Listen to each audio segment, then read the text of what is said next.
Okay, hello again.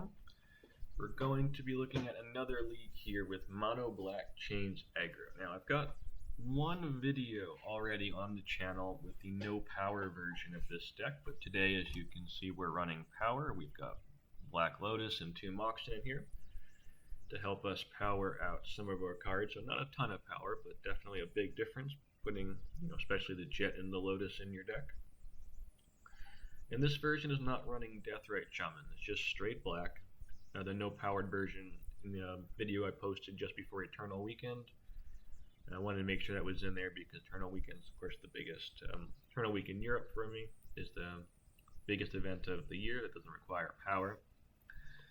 And I've got a third version of this deck if you do want to take a look at that. I played in a challenge, managed a 4-2, so it's pretty good. I might do a video of that at some point, and that's running power, but it also has the green splash for Deathrite Shaman and a couple other tweaks as well, so slightly different. But today we're looking at this version that's just mono black. We haven't seen the other video. It's very similar, but I'll just go over some of the basic key things here. So we've got the powerful Grief Reanimate Scam package and also Malakir Rebirth, which can return a Grief as well as like a 5th Reanimate for the Scam package. Dark Ritual and the power here to power out our more mana expensive threats here. The core protection is we've got Null Rod and Chains. Jewel is one of the key decks of the format. I think after Mono White Initiative and Lyris Control, it's the third most played deck in the format, I believe, right now, or at least was recently. These are strong cards against it. In black, you have discard, of course, but that's reactive, and Jewel specifically can win very easily with a good top deck, like a Jewel, a Tinker into a Jewel, a Ring with a key on the board. So I think, in my opinion, it's pretty important to be able to, if you're going to play a mono back strategy, to have permanence that you can rely on here. So we've got the 3 Null Rods here, the fourth one on the board, the 3 Chains. In my latest version, I did take one of the Chains and put them in the sideboard. I think that's okay. Mono White Initiative is a really big deck now, and Chains is not good against them, so I think you want to hedge a little bit, even though it's good against Lyris and Jewel. It's also not particularly good against Dredge, so got to pick your battles sometimes. And then our card advantage engines are, we don't want to draw cards, obviously, because we've got Chains of Mephistopheles here in our main decks. We've got Caustic Bronco and Barrowglyph. Caustic Bronco just reveals the card and puts it into your hand, and either you lose life to its mana cost, or if you saddle it, which is where you tap a creature with power 3. We've got a lot of them in here. We've got Bogart Trawlers, we've got Voidwalkers, we've got Grief, Barrowglyph, Shieldred. All these things have enough power so that if they're summoning sick and just sitting there, they can crew the Caustic Bronco.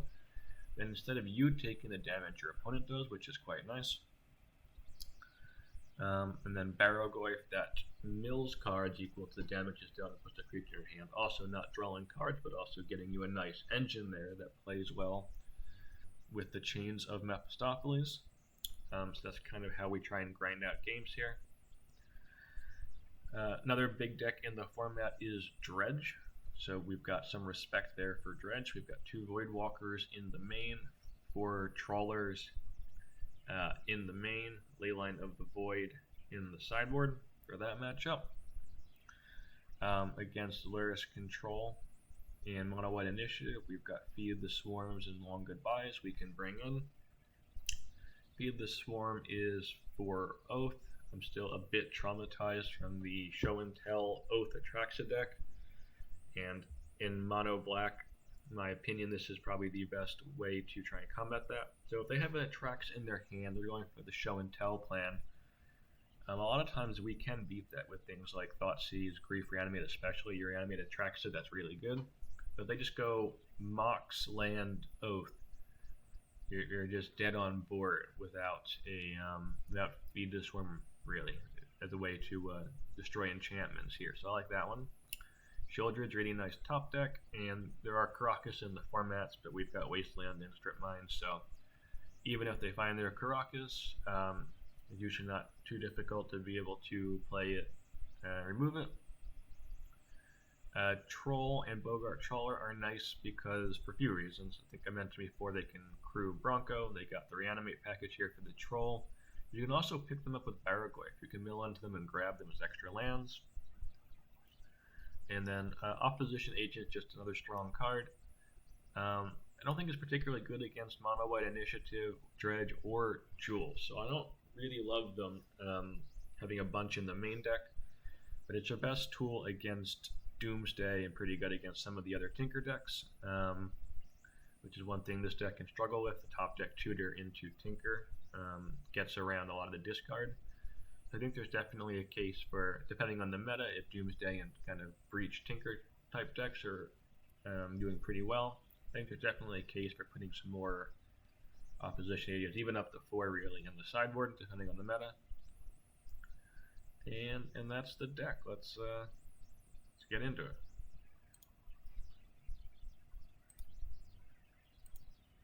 Alright, so we're going to have to start on game 2 here of round 1. We're against Countervine, but there were issues with the video for the first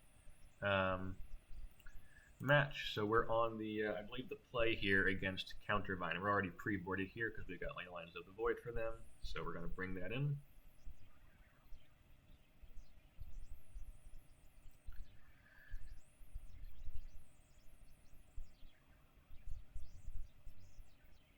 They have to get rid of that.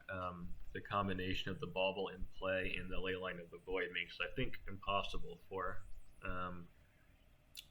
or almost impossible. I think possibly just impossible for Countervine to win. I can't really think of a scenario off the top of my head where they can beat that. So they either had to Force of Vigor the Leyline or counter the Bauble, but they didn't. But we've got some play here.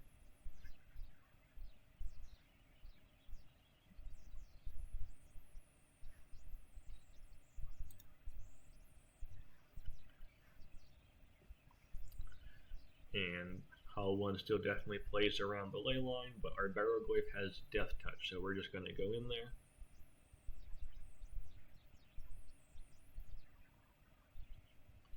And they got the Vigors, so things are getting a little scary now. Let's see what happens. We really need a black mana source. We have a lot of them in the deck, and we find one. Pretty good.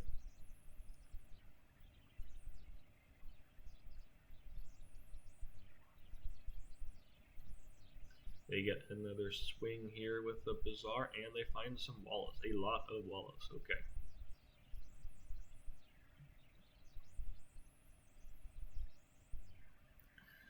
We're going to crew our Bronco, draw a card, and they want to trade, that's fine.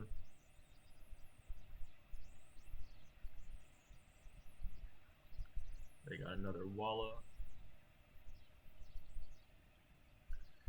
And we really want to get this Leyline down. We're not able to establish an engine here. The one way they can get back into this game is if they manage to find Vengevine, to manage to find the Masters of Death and the Squeeze in order to just overpower us. But at this point, with the Barragoyf being so big, they need multiple big blockers in order to really deal with it.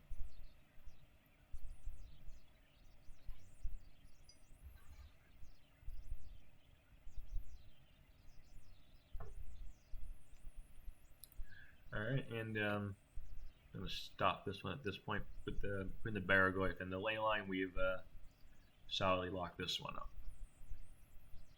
I guess we'll look at one more turn, but yeah, that was it. Alright, game 3.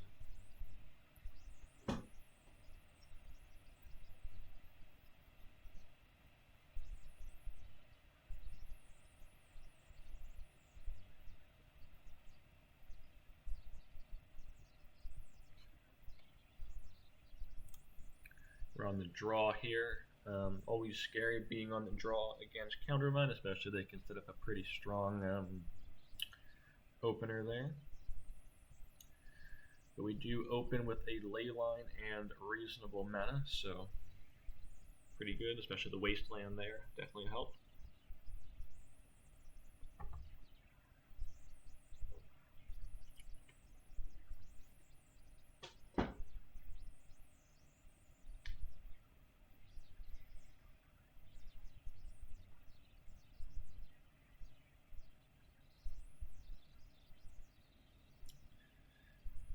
Come on, replay, you can do it. Feel free to skip ahead a little bit. Not sure how long it's gonna be thinking here.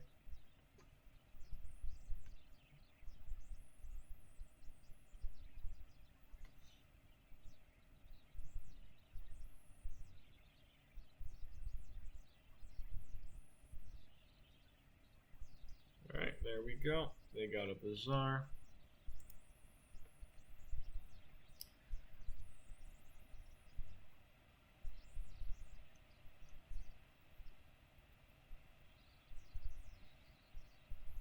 Now the big question is, do you waste right away or do you try and develop your board? I went for the waste right away.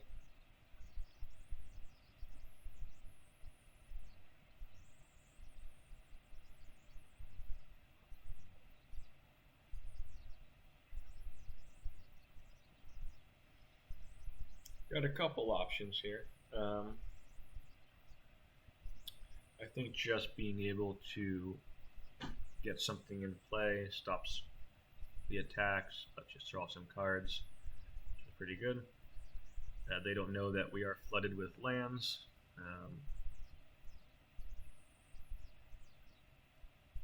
Oh wow. They pyrokinesis out our Caustic Bronco, and they got a Vigor there. Okay. They're back in the game if they can find a Bazaar for sure. At least for one turn, because we do have that Wasteland.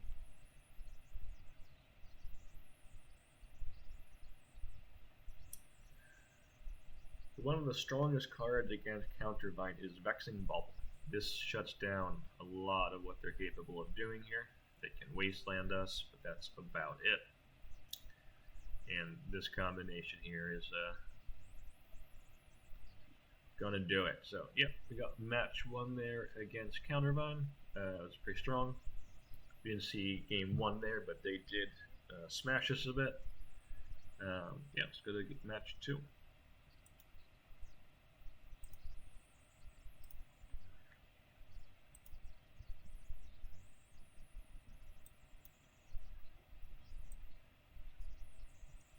Alright.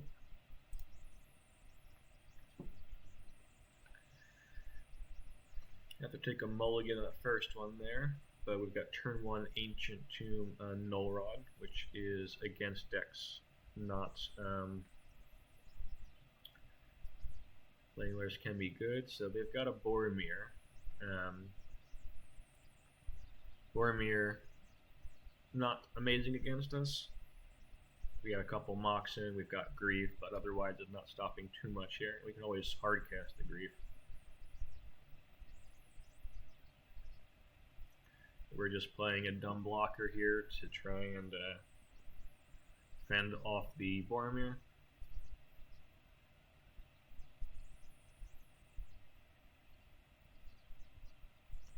Yeah, definitely happy to take that trade. You can see our Null Rod doing work here. The mono white deck plays a lot of artifacts. It's really dependent on the on their artifact mana here. And Boromir also shuts off Solitude. It shuts off any more fast mana, because even if they have, let's say, a March of Otherworldly Light main deck to remove the Null Rod, they still have to get through the Boromir after that, and that's just a lot to ask.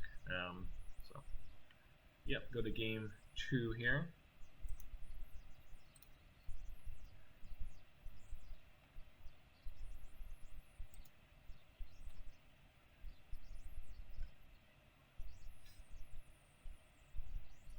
Alright, we're on the draw with not the strongest hand in the world, so we are trying to cheese them with the Mindbreak trap here.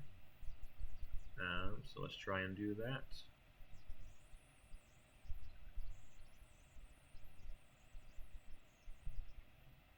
They're looking for some more stuff here. We're going to try and keep them off mana. Probably have a Dungeoneer. They've got cards in their hand they're not casting off of 3 mana, so Dungeoneer's the big one there. So let's try and not let them get the 4 mana if we can. Well, they got an Archon. That's not going to make that easy.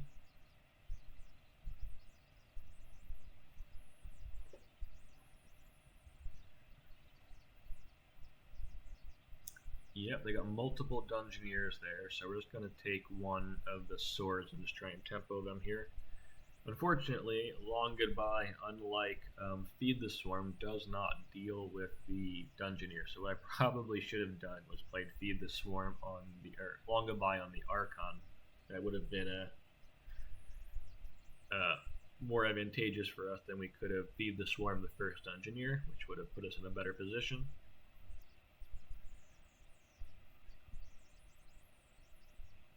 Yeah, so now they just got to draw a land. Because we can take one of these Dungeoneers, we can't take both. I have 3 Dungeoneers, so yeah, they really need a land here. They don't, though, they're in trouble. They got an Archon that survives, but we have removal for that. So,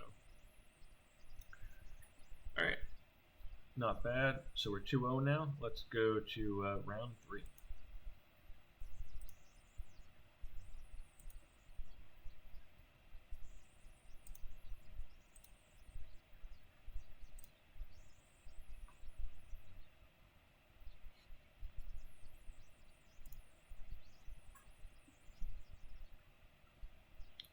We got a Luris Gamer this time. Let's see if it's a combo or control.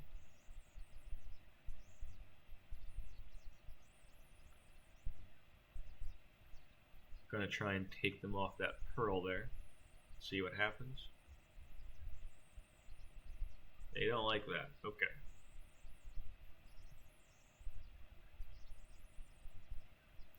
Yeah, with the only one land, losing that pearl would be really bad for them. Going to try and get some card advantage going here. Next turn we could play the Trawler and crew it, but not if they swords it. And that Psychic Frog is a problem. We can clear their graveyard with the Bogart Trawler. One of the nice things with Trawler is it clears their graveyard so they can't jump the frog.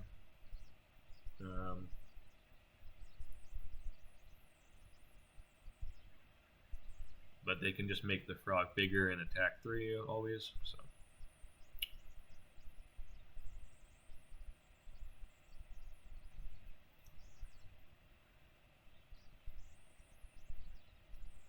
We're trying to force them to discard here, and then they don't get a card here, so it's a pretty big swing there as far as cards go, so I'm happy with that block.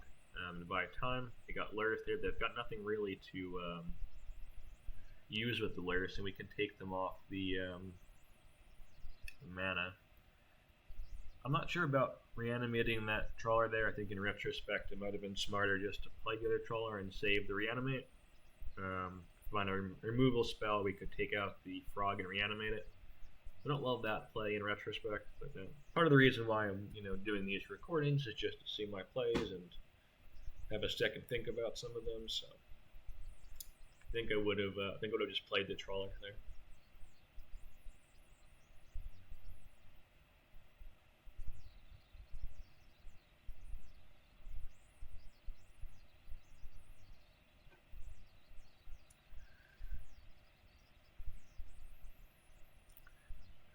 The other thing is we blocked the frog last time. That forced the discard, but now we can't take out the frog. So we need a second creature here to be able to double block the frog and take it out. And now they got 3 cards in hand. They could even survive a double block on the Trawler. It's a little bit of a problem.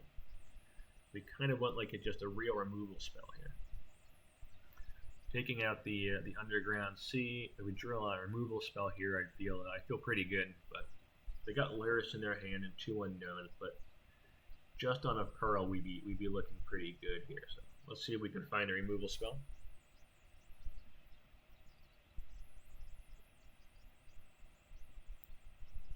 That is not a removal spell.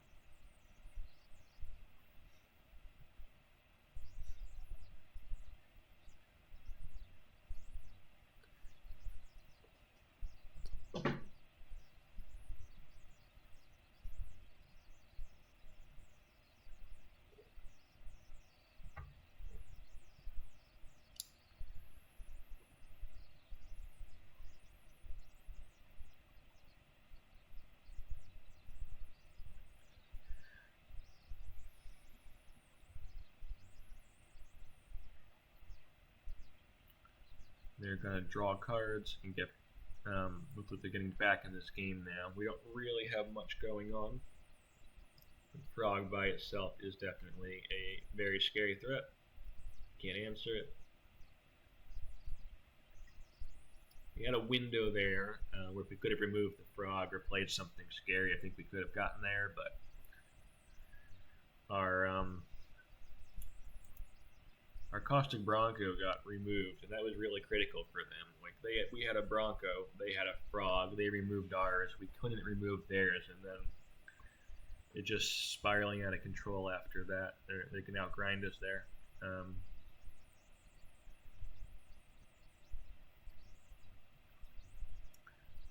Yeah, so let's go to game 2. I think there is a case to play some more removal main deck than what I am, depending on the meta. If right now, Mono White Initiative and Lurrus are the top 2 play decks, so I think there's definitely a case for some more main deck removal here at the moment.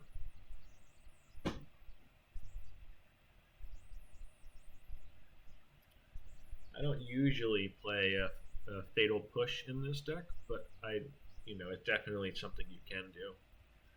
Another player who's played Mono Black, and their local player Jimmy, did play Fatal Push in his version of the deck and Top 32 Tournament Weekend in Prague with it, so it's definitely an option.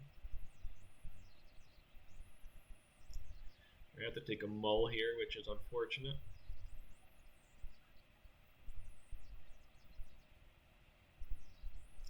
Not what you want to be doing against Lurrus control. Their deck is very, very good at punishing resource disadvantages.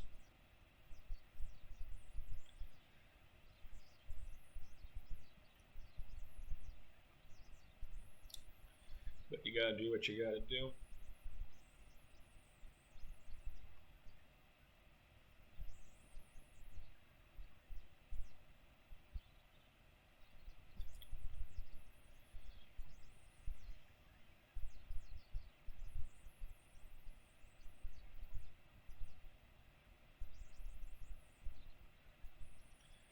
They got a turn 1 Lavinia. That's a pretty good start, but we can answer that. So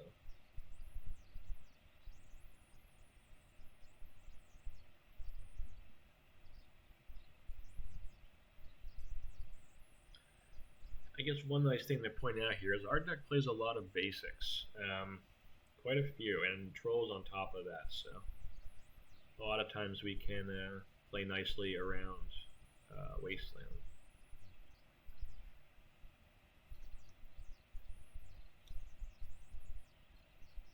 That's a very tough daze there. That is rough. that is very rough.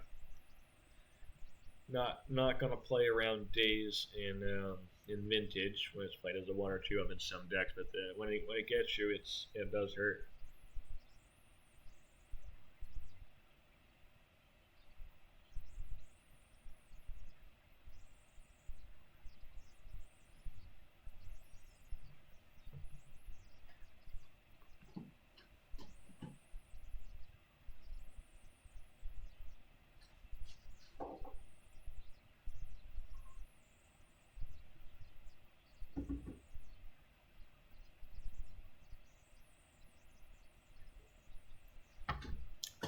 Computer's trying to think here. Yeah, that's a tough Wasteland too.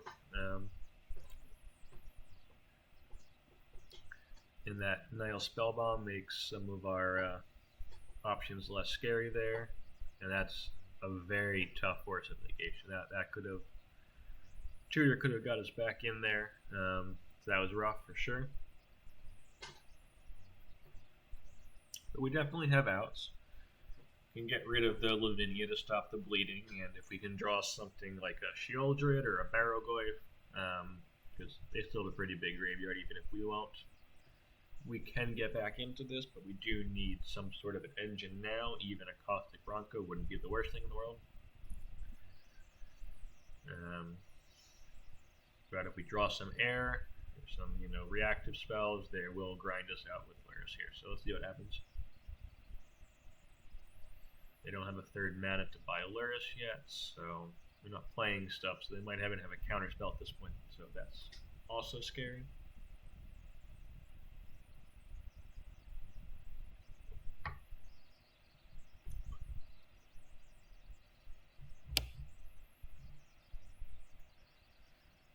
Gothic Woodwalker is not the worst.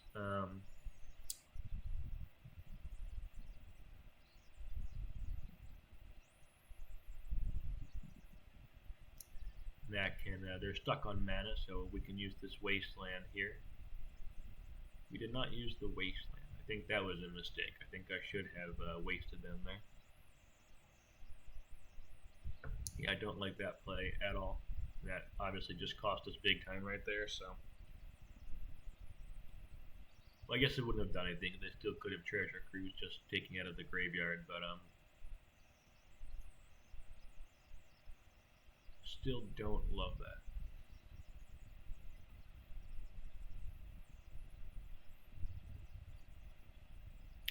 And that's a tough Wasteland there. So let's see what we can play with the Voidwalker.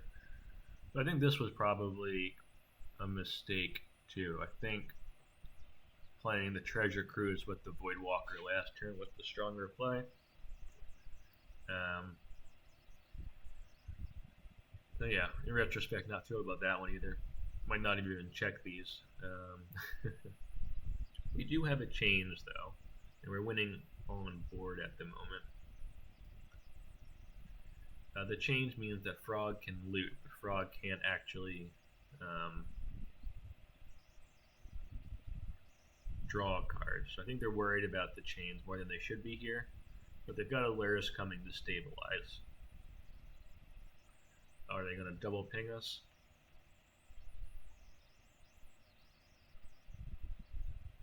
Yeah, that's going to be a day. Call it a day then. So, we're dead. I think it might have gone on for another turn or two, but I won't make you watch that. So 2-1, let's go into round 4 here. I feel like a lot of the deck is built to be able to handle Luris control, but still an extremely strong matchup and not always going to go your way. I will say that I think some of the changes I made in the latest version do help the matchup a bit. And again, if you want to see that one, it's on my Goldfish because I played in a challenge, so it's posted. Alright, so we've got a nice scam hand here. It looks like we're playing against Jewel Shop, so we're a little lucky that they didn't go too crazy turn 1.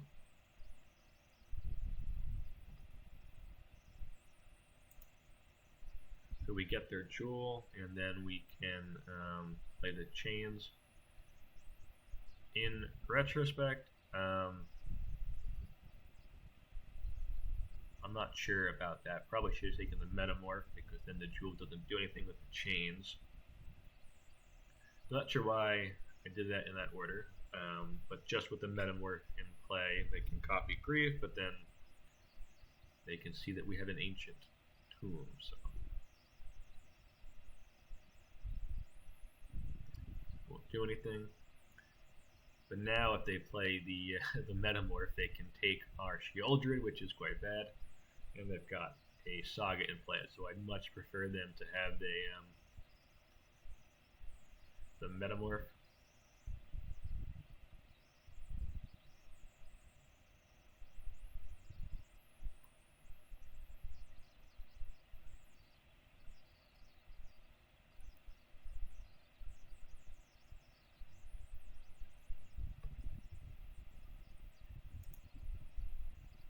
Oh wait, no, that was their discard.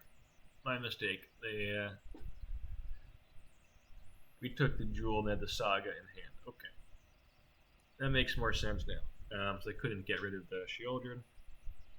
So the Sheoldred is very good against the Ring. James also very good against the Ring. They found another Metamorph. That's an interesting one because the Metamorph sort of offsets Sheoldred, but it doesn't completely.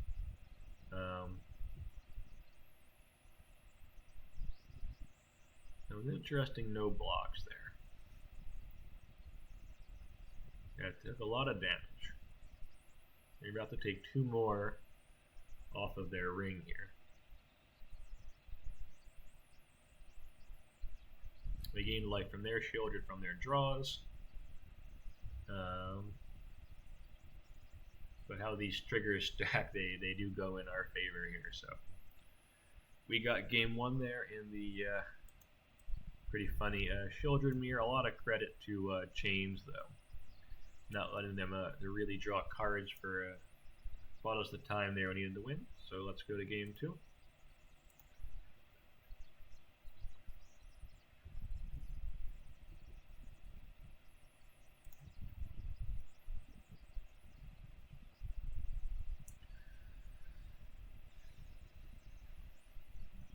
We got the Mind Break trap here, so we're going to keep this hand. Looks like they're just getting in. Oh, no, that's a Monolith. So yeah, we get to use our trap here. Some versions of this deck I do play the full 4 traps. Definitely an argument for that. It's good against Mono White Initiative on the draw too. A lot of their really strong players require them to play 2 pieces of power or 2 artifacts mana before they can actually play a threat. The only other way they can really do that is with Ancient Tomb into a white sort, which is the most common start. So I definitely think Mind Break Trap is definitely a possible inclusion for a 4 just on the draw.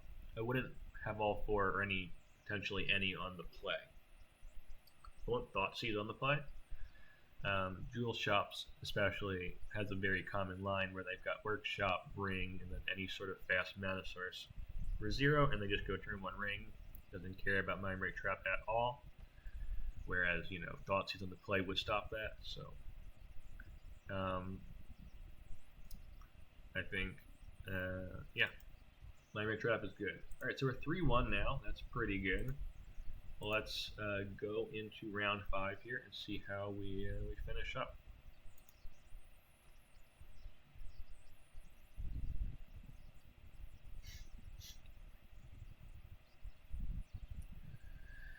Alright, another Shops deck. They did not have the craziest start there, so we're just going to try and hit the shop, try and take them off mana. They've got another one, so let's try a different plan here. Try and get the Shieldred going. They don't have a lot of time after Shieldred to win, but we got another Metamorph here. A little bit of an issue.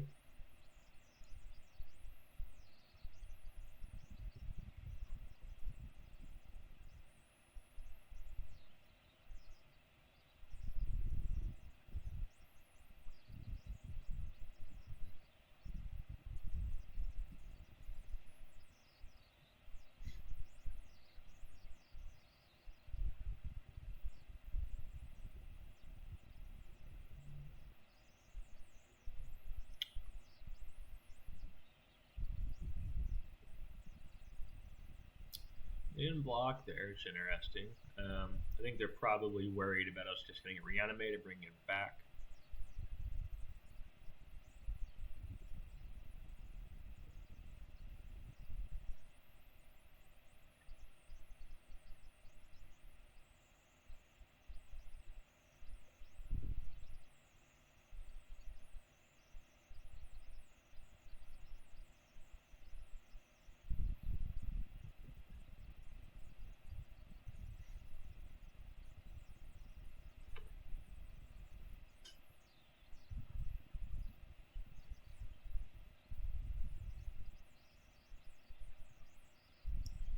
On computer, you can do it.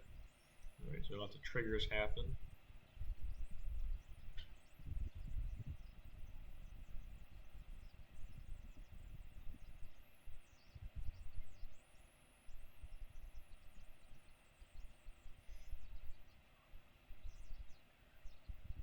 That is a good draw. That lets us try and find our Null Rod. We got a bunch of those main deck for a reason, but the Demonic Tutor being an extra copy is quite nice.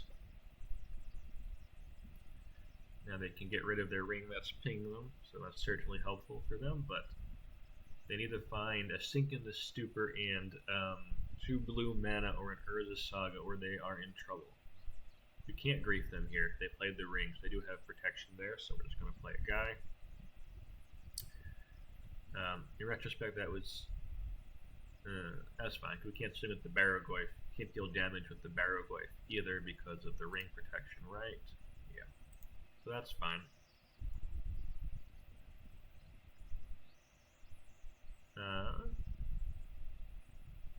And they're at 0. Okay. Alright, let's go to game 2 here.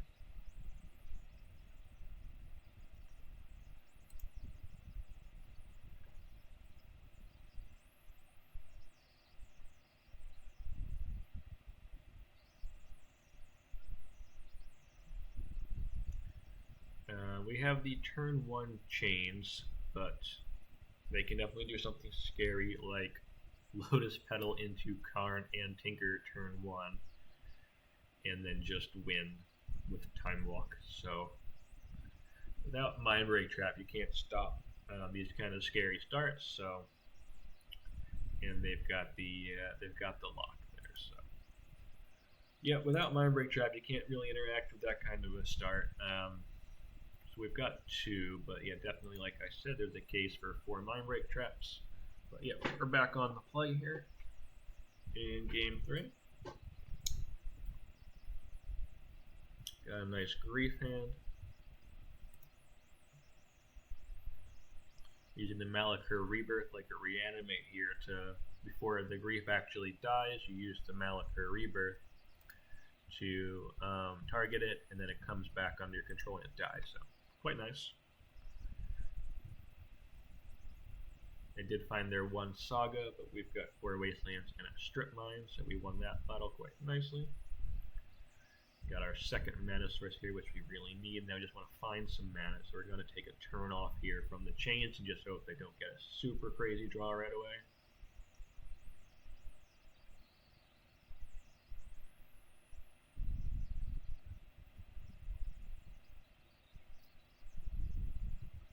And again, this is scary. They've got 4 mana there, so we got the Lotus, which is quite good.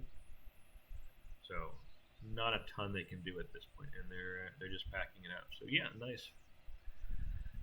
nice 4-1 there. Pretty happy with this league. And like I said, I did make a few changes. I did make a few changes there, but yeah, overall happy. So yeah, Peter Goshi, Fan, Diofan, Kataro, Dungeon Destruct. Pretty good league. It was right before Eternal Weekend there. I did play afterwards another league with the no-powered version. If you want to check that one out. Just cut these 3 and it plays Deathrite Shaman, and then the latest challenge I kind of played a hybrid between the 2 with power and with Deathrite Shaman. Was pretty happy with that version of things. So yeah, overall pretty happy with the archetype. I think it's pretty solid. Definitely things you can flex though. Mind Ray Traps, you can go up to 4. You can play some more main deck removal like Fatal Push.